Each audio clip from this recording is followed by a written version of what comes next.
Lancer Radio Network, Pasadena campus sound streaming live, 24/7 from the beautiful campus of Pasadena City College.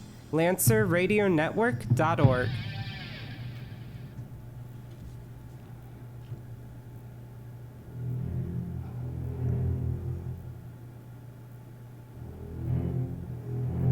That's right. You know that sound. Jaws. And yes, indeed, we've got a big shark in the building today. A legend behind the lens, cinematographer Ron Vidor, who helped capture some of the most unforgettable images ever put on film.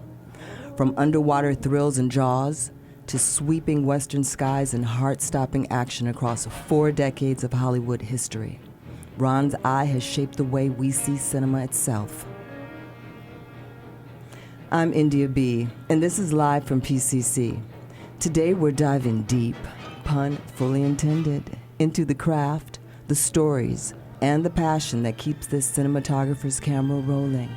Ladies and gentlemen, Ron Vidor. Welcome, Ron, to Live from PCC. It's really such an honor to have you here, and as we open up the show, can you tell us a little bit about your early inspirations, your mentors, and discovering your love for the camera and cinematography? Yes, and actually I just realized it's not just 4 decades, this makes 6 decades now. I've been in camera, professionally in the business. Wow. So you're asking about my different inspirations. Well, as a cinematographer, I think that cinematographers are like God, and that's what I figured when I first got into the business. They're strict. They're nicely dressed all the time. They command the set. The early cinematographers got the call when it was a wrap because they decided when there was enough light, when there wasn't enough light. And actually, some of the earlier cinematographers got a chance to be strict and violent with their crews, too. A lot of people don't know that. There were people that used to, there are cinematographers that used to whip people if they weren't doing the right job. Wow. And like I remember in one case on a TV series called Peyton Place. That was one of my first inspirations into the business, and I landed that job. And the cinematographer in that once saw me by the camera looking through what he called a cinematographer's tool, a viewing glass to tell what the lighting would look like that my father gave me, told me to look at. And he came over, he slugged me right off the dolly. I went flying. So I figured, well, okay, what the heck, what's going on? He slugged, he hit you. Yeah, he struck me across the face. I flew off the dolly. And who is this that hit you? Well, I'd rather not mention names, but it was the director of photography on Peyton Place in well, we're going to be looking him up for sure. In 1966. Oh, that's the story right there. So the whole business has changed. It's gotten less formal. There used to be a time where, when I first got in, you couldn't even talk to the person above you. If I wanted to talk to the cinematographer, I had to talk to if I was the first assistant, I had to talk to the operator who would talk to the cinematographer, and up and down the chain. So it was really, it's kind of like the Army.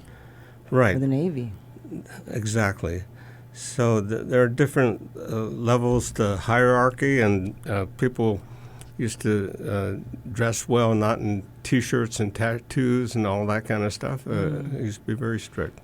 And that was going to be my next question for you, to take us back to the early days of Hollywood and what the landscape looked like, what it looked like here in Los Angeles without all these buildings, and when was the time you picked up your first camera and the studio, the people, the energy of it all?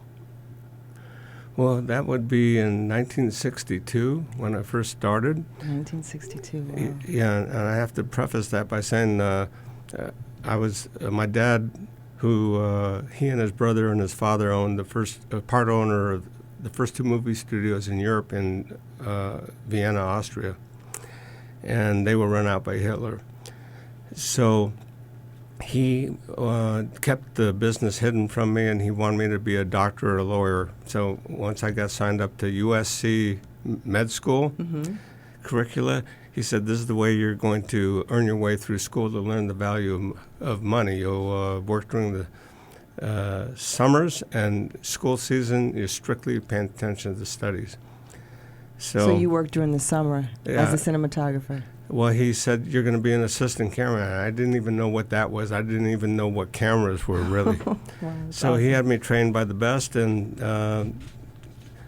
I started learning during that first summer by the very best, and then I went to USC, and while I was at USC, I was day playing, and I guess with all the knowledge that I got over the top, 20th Century Fox recognized me, and they said, they came down to USC, and they said, you're coming with us. We're putting you on staff at 20th Century Fox in cinematography.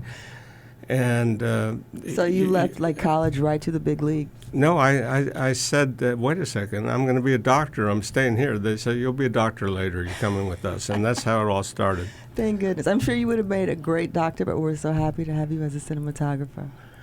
Right.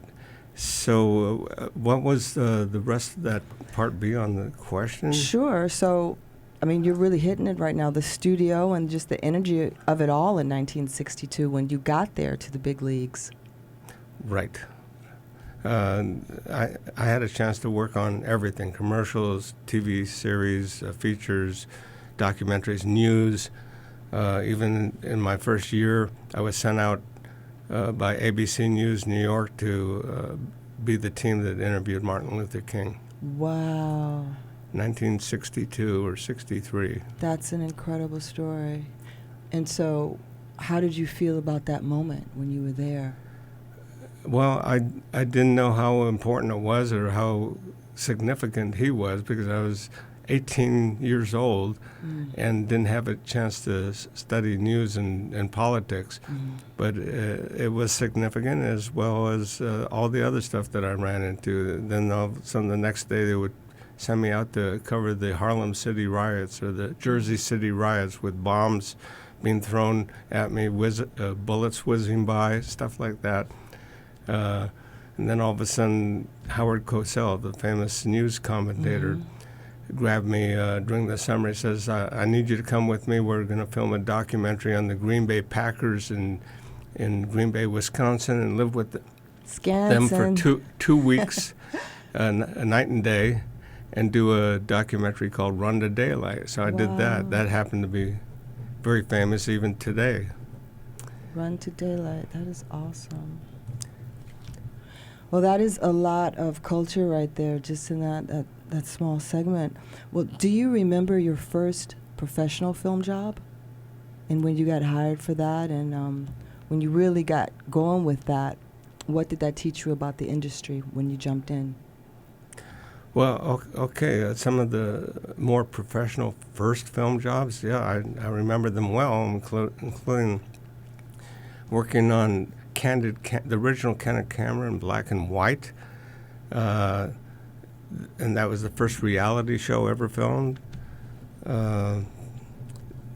Coming to Los Angeles while I was at USC, still studying in pre-med, I would hop on to different shows like The Warlord, Warlord at Universal with Charlton Heston, and that was an interesting episode. My father said, by the way, always get dressed up in a suit and tie. That was New York style because you couldn't even get into a restaurant without a tie in those days. So I get a call to come and work on Warlords at night on the back lot. It happened to be raining and storming, and I didn't know that we were going to be outside, so I'm there in a suit and tie and out in the mud and rain on the hillside, sliding down the hill with mud. That's a whole movie right there. You got a big laugh. Oh, that's great. So you had your early breakthrough, and what was that first film that you worked on? It was the Candid camera, or like the first film, the very first film? Well, okay, that was a film that I worked on, and don't forget I'm day playing, so it wasn't the whole film. Okay. And then the next big one was The Flight of the Phoenix with I heard about that one. with Yeah. Jimmy Stewart, Yes. Ernest Borgnine, and all those people Yes. in Buttercup Valley, Arizona, to look like the Sahara Desert, and that was quite an experience. I was put in a position on one of the shoot days of getting the plane flying out from the desert, and so the famous Paul Mantz stunt flyer had to take off from a nearby airport and skip touch and take off again in a line of 6 cameras because they couldn't get enough inertia to start cold. Wow. And he dumped and rolled right in front of my camera. And I ran right by my camera, still rolling, to dive in there to try and pull him out in case he was still alive and the plane was going to explode. So That's incredible story. that was put all over the news. So that was an early experience. He was gone. Unfortunately, his brains were hanging out of his head. I got out of there real quick. Thank you for sharing that moment with us, Ron. That is really incredible. Well, every artist has a breakthrough moment working in this industry, and especially after they find their rhythm. What was that rhythmic turning point for you when you started to find your rhythm in the industry as a known cinematographer? Well, finding the rhythm is learning how to make things work all the time and be responsible is what I figure you're asking, and that's me. I'm very conscientious of that. So the rhythm is to listen carefully to your superiors, find out exactly what they want, what they ask for, and do it efficiently on time, and never be lacking, or browsing or talking. Pay attention. I love that. I guess that is the advice you would give to up-and-coming students in the industry. Well, there's more to it too. Don't be the squeaky wheel to get the attention, to get the best jobs, but don't be the complainer ever. Don't complain about food. Don't complain about time. Don't complain about not enough sleep. Let other people complain. Do your job and do it better than everybody else, and know your job. I love that. Ron. So, you once said that cinematography isn't just about lighting a scene. It's about lighting emotion. And I really love that when you said that. How do you find the emotional heartbeat of an image that you capture? Well, first of all, you have to decide whether it's a comedy, a love story, an action film, a terror movie. You have to decide how the generic look would have to be according to those. A comedy is brightly lit, a terror movie is dimly lit and scary, and so on. Then other things go into it. If there's women involved, you have to make them look good, sometimes more diffusions, or especially in the early days. So you have to be conscientious of tailoring to the genre of the movie, but then most importantly, you have to tailor yourself to the director. It's the director's film, not the DP's film. You pay attention to the way he sees and reads his story and wants to tell that story, which a lot of cinematographers fail to do. And then you try to feel him out for how he likes it to look, maybe give you samples of film or looks, and you listen to him very carefully. And what I do is I like to tell a director, let your eyes be the limit of your imagination, because I know all the tools in cinematography to get to where they need to be with the camera at any instant. So I say, let your eyes be your limit to your imagination. Let your eyes take you during the rehearsal to where you want to be at each individual moment within the scene. And I can make that work unless you want to keep the camera in one place. Now, you've shot everything from big budget features to very intimate film projects. How do you shift gears between those worlds, and what keeps you motivated as you're moving on to your next project? Well, you have to realize that you assign yourself to a project, and no matter how little or how low budget it is, once you give it a consideration, you give it your 100% all the time, and you pay attention to the budget of time. That's important to everybody, the actors, the rental stages and different places they have to go during the movie. They have to meet every day schedule. So that's the most important thing. You keep to the schedule, budget your time, and never say absolutely no. Try to make things work. I love that. And would you say that you lean more to the technical side or the artistic side when you are doing your work? I lean both ways equally. It's important with the technicals, and especially like me, I was taught to know everything in genre of camera. So I do A-list assisting, A-list camera operating, A-list underwater, aerial, camera on horse, camera on snow skis, any type of cinematography. I learned right off the bat so that they can't catch me cold on anything. So let's talk about some of those moments. Like you were just saying, you were one of Hollywood's first Steadicam operators, and you've taken camera to places most people couldn't, underwater, like you were saying, on horses, helicopters. What was that one moment, Ron, that really pushed your limit, where you were like, oh my God, am I really doing this, or can I really finish this? Wow, what a question.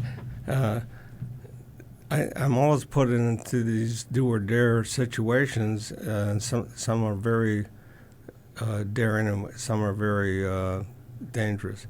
So if you're asking me about some of my most daring moments, okay, so where you felt your life was in jeopardy, like you were going to die perhaps doing this shot. Okay, so I'll jump around to different times, but one would be Sorcerer with William Friedkin's, where I was actually given up for dead in a piranha filming accident. Wow.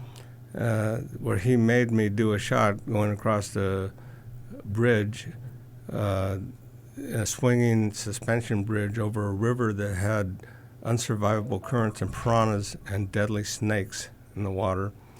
And where was this at? Where were you shooting at? This is in Central America, upper part near Mexico. It was called Valley Nacional. Wow. It was in the jungles, and the nearest town, two hours away, didn't even know what tourists were.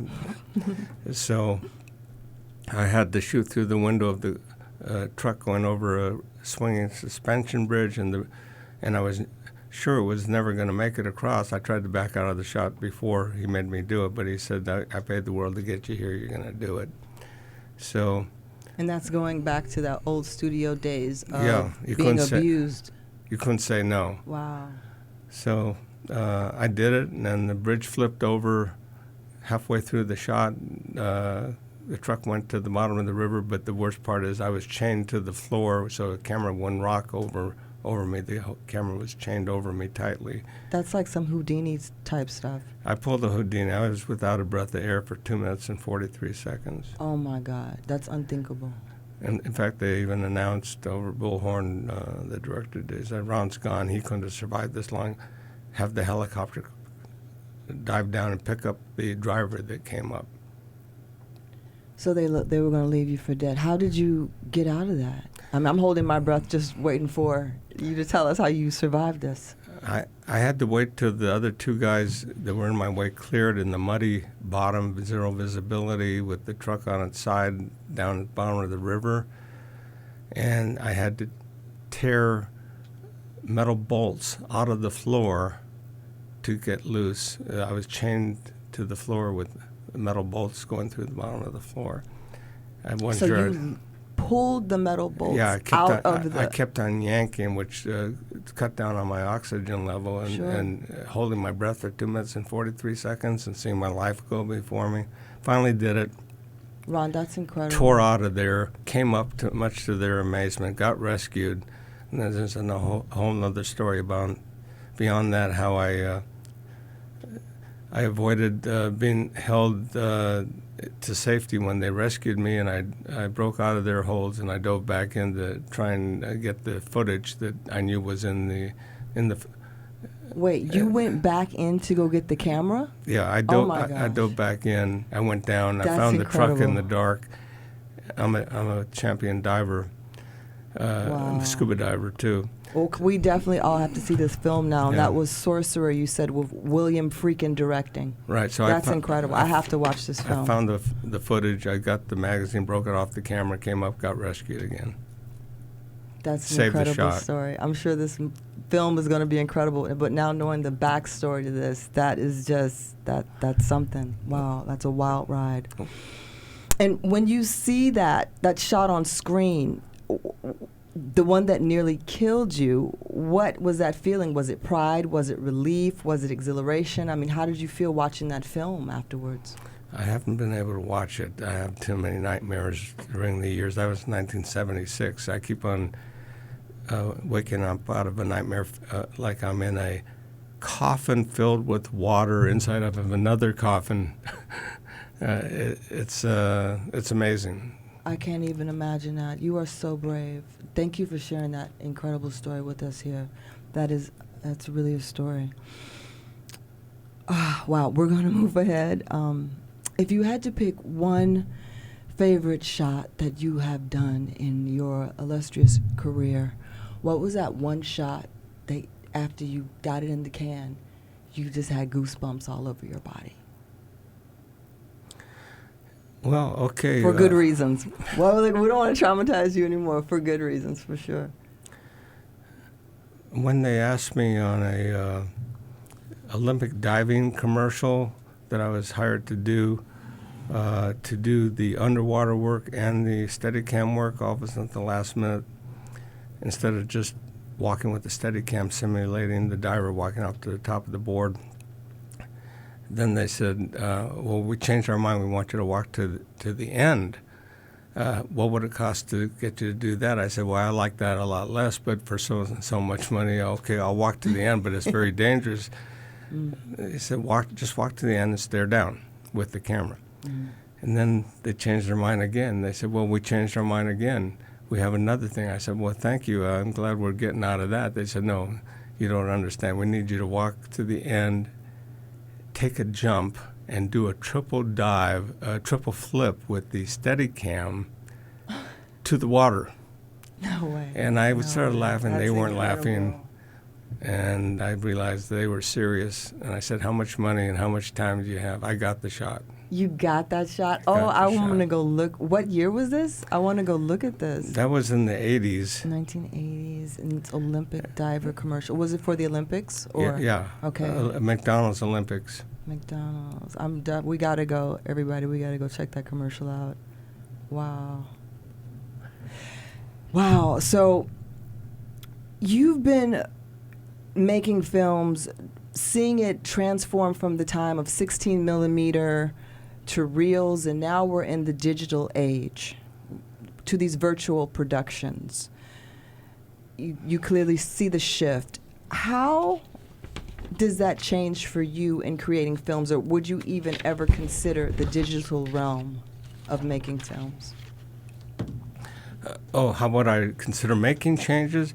Well, okay, I didn't like to see the change from film to digital, but in some ways, film is better. In some ways, or a lot of ways, digital is better and saves a lot of money. But then again, there's a lot of downsides to it. So with digital, what I don't like about it, it no longer gives actors or camera people a chance to breathe or rest. They keep on figuring, well, just go on filming. They have a bad bobble in the dialogue with the actors, or something goes wrong, they say, just keep on rolling, keep on hand holding that camera, keep the steady cam on. Instead of having to reload a film camera and you get a rest, they just keep on shooting, figuring it's cheaper to just keep on rolling, and they'll have a lot of waste footage to throw away. Nobody gets a rest, and there's a lot of harm that way. With the digital age, cameras are changing every month to try and keep up with the attributes of a camera and what it will now do, and all the bells and whistles and buttons. It's a big deal. And what is your favorite camera when you work with film? Which camera do you like to use the most? I'm glad you asked that one. My favorite camera was the Panavision Panaflex, which incidentally, the owner of Panavision at the time, Bob Gottschalk, called me in because I was the most highly skilled assistant cameraman talked about in the business, and he wanted to have my idea of how to design that camera when he was making it. Wow. So he had me help design the original Panaflex Panavision 35 with the 1,000-foot magazine on it, and the Pana head that aimed it and framed it underneath. So I'm famous for that. It's now in a museum in Lone Pine. The original two models had real alligator door sides, and that camera lasted one of the longest in the longevity of film cameras, and it was my favorite. I could thread it in 15 seconds. Whoa, that was your baby right there. Yeah. Oh, that's awesome, Ron. And with the AI and virtual production changing everything, what would you tell young cinematographers coming up, especially because you work mostly in film? So what would you tell them? Would you tell them to explore the digital or film or both? Or well, film is actually going out. It's harder to get all that equipment and even the film and to have it processed these days, but some of the higher-end producers will still be able to afford to do it. So you have to learn digital, but learn the aspects of film. And it's amazing. Today, most students don't even know what a light meter is or how to use one. We know at PCC. They train us good here. Oh, that's good. Oh, yeah, for sure. So digital has a lot of wiring, and it looks like a spider's nest. There's so many plugs and bells and whistles on it, it gets very complicated. Yeah. I prefer the film days. Now, we're going to move on to talking about collaboration and mentorship. And cinematography is really a collaborative dance, as you know, and definitely a team sport. How do you navigate a director's vision while protecting your own creative instincts working with that director? Well, okay, so it is the director's film. He read the book or wrote the book, and anybody who reads a book has a different vision. There's one vision, one Indian. That should be the director, no matter what. You follow the way he sees it. That's important. And you just tell him to let his eyes, like I said, be the limit of his imagination. I love that. And have him give you samples of how he prefers it to look. We cinematographers that have been in the business a long time have filmed every type of genre and type of look, so we know how to do it. It doesn't matter of looking at a reel.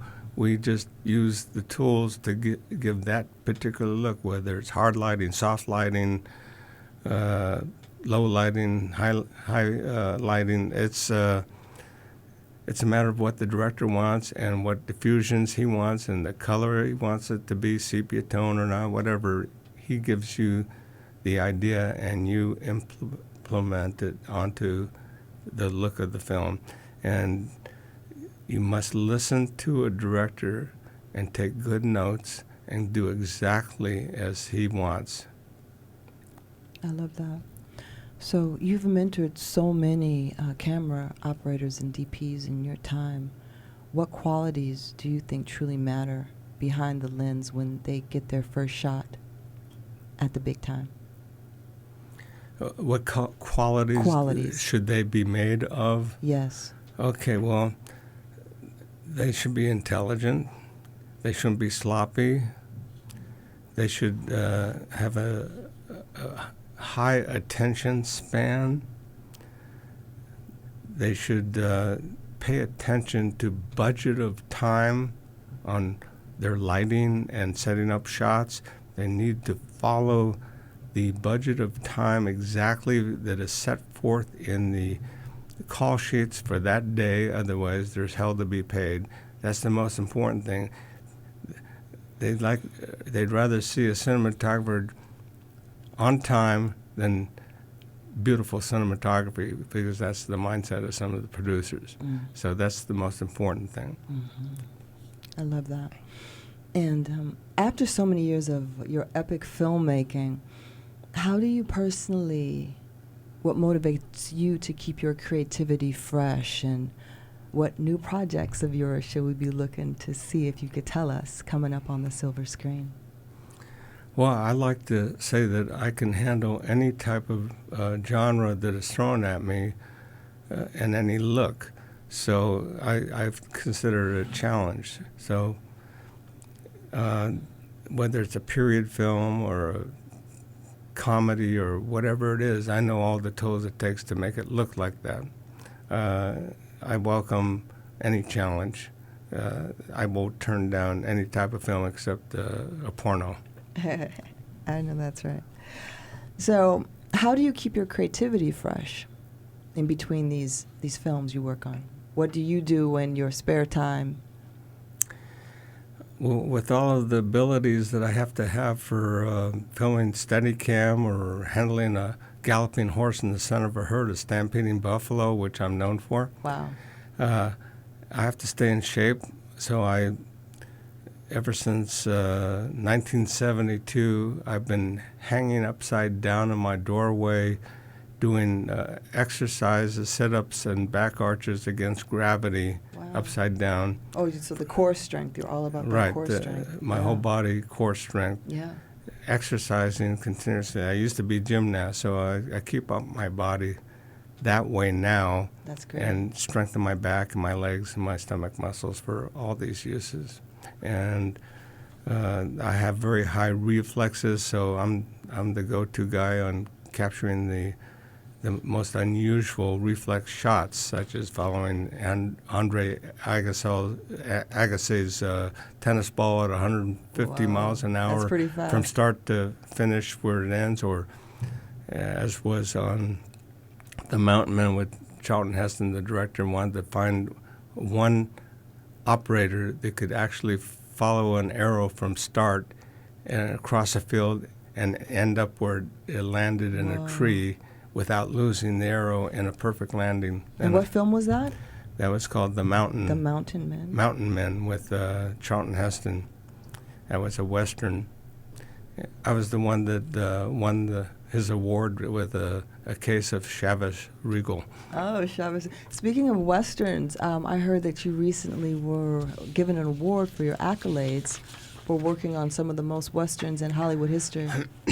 Yeah, so I just got back from the Lone Pine Film Festival in Lone Pine, California, and I was recognized for being a cinematographer on some of the most famous films, but also for having worked on 31 different Westerns in my career, including Have Gun Will Travel. I didn't do camera on that one, but I was an extra, but I was a youngster then. But including Gunsmoke, Butch Cassidy and the Sundance Kid, The Hired Hand, Alias Smith and Jones, Westworld, The Man Who Loved Cat Dancing, Zandy's Bride, Buffalo Bill and the Indians, The White Buffalo, The Thornbirds, Dr. Quinn, Medicine Woman, Magnificent Seven, to speak of a few. That's not too shabby at all. We love that. Definitely some films I'm going to have to go back and look at. I've seen a few of those films, but I definitely am going to go back after this and look at them all again. Now, Ron, what are some of your favorite directors you've worked with in your cinematography history? Okay, so I am so lucky, and like I said, I'm going to be 82, and I started when I was 18. Wow. And because I was the go-to guy that knew how to work every camera and every genre of things, and from Los Angeles to the East Coast, I got to work with some of the top directors ever. So I worked 4 or 5 pictures with Steven Spielberg, worked with Martin Scorsese on his very first studio film, Mean Street. Oh, I love that film. That's a great movie. So I'll just go down some of the more famous ones I worked with. Francis Ford Coppola, Brian De Palma, William Wyler, John Schlesinger, John Badham, Michael Ritchie, Tony Scott, John Huston, Robert Altman, John Frankenheimer, Robert Zemeckis, Paul Thomas Anderson, Richard Fleischer, J. Lee Thompson, John Cassavetes, William Friedkin, I already mentioned him, Blake Edwards, Michael Cimino, Rob Reiner, Robert Aldrich, Mel Brooks, Bob Rafelson, Jerry Lewis, Thomas Trumbull, Mel Gibson. In fact, I had a chance to direct him on one episode of the famous, I can't remember We'll get back to that. All right, no worries. But I was given a job of directing him in an underwater sequence on Lethal Weapon, the original Lethal Weapon. Oh, that was a great film. I saw that one. Richard Donner Donner, that's right. He called me in he says, I want you to shoot this underwater sequence. Here's the script of how I want it. I'll be down the street working with the first unit. I want you to direct Mel and Danny, Mel Gibson and Danny Glover, and create this sequence the way I want it. Oh, wonderful! So you directed them. I did, and he said, by the way, did you ever wonder why I called you in to do this? I said, I don't have the slightest. He says, I was your father's PA. He got me started in the business. Wow, right. That's a great story. So yeah, including the last of the people, Mel Brooks, Richard Rush, and Gene Kelly, the famous dancer. In fact, we recreated his Dancing in the Rain sequence in 1964 or 65. That was a beautiful sequence. Hollywood classic, yeah. On the streets of the lot at night at 20th Century Fox. That's wonderful. That's wonderful. Now, before we wrap up, Ron, there's one question I want to ask you. I'm really curious about. If you had a closing shot of your life story, what would be the image that would say, this is Ron Vidor, and I was here, and I did this in Hollywood? Well, it would follow one of the most difficult things I've ever done, and I shouldn't have lived through it, but I did. Doing steady cam on a galloping horse, shooting backwards, me controlling the horse in the center of a herd of stampeding buffalo. And I took it and I lived through it. But I guess the final shot would be me, of my legacy, would me going down while shooting backwards on that galloping horse in the center of a herd of stampeding buffalo. Wow. And the caption would say, Ron Vidor, the Bond with the license not to die. That sounds like an upcoming feature film to me. It is. They're going to do a story on my life. And they just need to, absolutely. 17 near-death experiences and all my other experiences, too. Well, I look forward to seeing that and reading your book and everything. Well, wow, ladies and gentlemen, Ron Vidor, we are so thankful and happy to have you here today. And thank you for sharing your stories. Thank you for sharing your craft with us, all your gifts and your heart and your hard work that has most definitely changed this industry as we know it. It's a pleasure. If we can make this chapter 1 out of it would take 25 chapters to tell you more. Well, we can't wait. We're looking forward to it, and we are all here for it. You've shown us that cinematography, it isn't just about capturing light. It's about chasing the soul inside every frame of every picture. Well, thank you for having me. You are so welcome. Thank you for being here, Ron. To everyone listening, thank you for joining us on Live from PCC. I'm India B. Keep your eyes open, your cameras steady, and may you always find your best light.